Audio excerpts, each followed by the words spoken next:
Welcome friends. Supreme কোর্টের নির্দেশ মোতাবেক 31শে মে 2025-এর মধ্যেই school service commission second SLST শিক্ষক এবং শিক্ষাকর্মীদের নিয়োগ যে বিজ্ঞপ্তি সেটা প্রকাশ করেছে, সেটা আমরা জানি।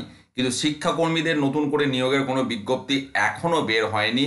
সেই সংক্রান্ত ছোট্ট একটি খবর এখানে রয়েছে, যেটা প্রথমে বলা হচ্ছে যেমন শিক্ষক শিক্ষিকাদের নতুন নিয়োগ প্রক্রিয়ায় টিচিং এক্সপিরিয়েন্সের জন্য 10 নম্বর রাখা হয়েছে, সেই রকমই শিক্ষাকর্মীদের জন্য অভিজ্ঞতার জন্য 10 নম্বর রাখা হবে, এমনটাই বলা হচ্ছে। এবং যেটা আশা করা যাচ্ছে, হয়তো আগামী সপ্তাহে শিক্ষাকর্মী নিয়োগের নতুন বিধি ও বিজ্ঞপ্তি প্রকাশ করবে স্কুল সার্ভিস কমিশন।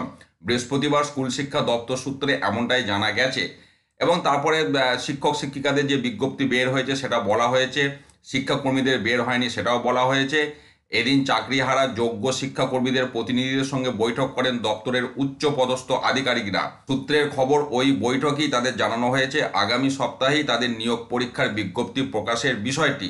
সরকারের পক্ষ থেকে চাকরিহারা শিক্ষাকর্মীদের ভাতা দেওয়ার সিদ্ধান্ত নেওয়া হয়েছে, সেটা নিয়ে সম্প্রতি হাইকোর্টে মামলা হয়েছে, কিন্তু বৈঠকে তাদের আশ্বাস দেওয়া হয়েছে এই মামলা তাদের ভাতা পাওয়ার ক্ষেত্রে অন্তরায় হবে না, কারণ আইন মেনেই এই ভাতা দেওয়ার সিদ্ধান্ত নেওয়া হয়েছে।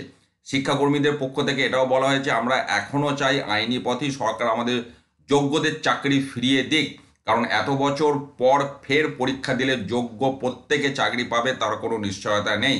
পাশাপাশি টেন্টেড আনটেন্টেড শিক্ষাকর্মীদের তালিকা প্রকাশের দাবি করা হয়, এবং সেদিনের যে কর্মসূচি সেই সমস্ত বিষয় এখানে রয়েছে। অর্থাৎ আপনারা বারবার জানতে চাইছেন শিক্ষাকর্মীদের নতুন পরীক্ষার বিজ্ঞপ্তি কবে বের হবে, তার একটা এখানে আভাস পাওয়া যাচ্ছে। সামনের সপ্তাহে হয়তো বের হতে পারে শিক্ষাকর্মীদের নতুন বিজ্ঞপ্তি নিয়োগের, এবং সেক্ষেত্রে অভিজ্ঞতাতে নম্বর একটা রাখা হবে, এমনটাই এখানে বলা হচ্ছে। এবার বিস্তারিত আরও কী কী পরিবর্তন থাকবে সেই নিয়োগ প্রক্রিয়ায়, সেটা আপডেট যত সময় যখন তথ্য সামনে আসবে আমি আপনাদের সাথে শেয়ার করব।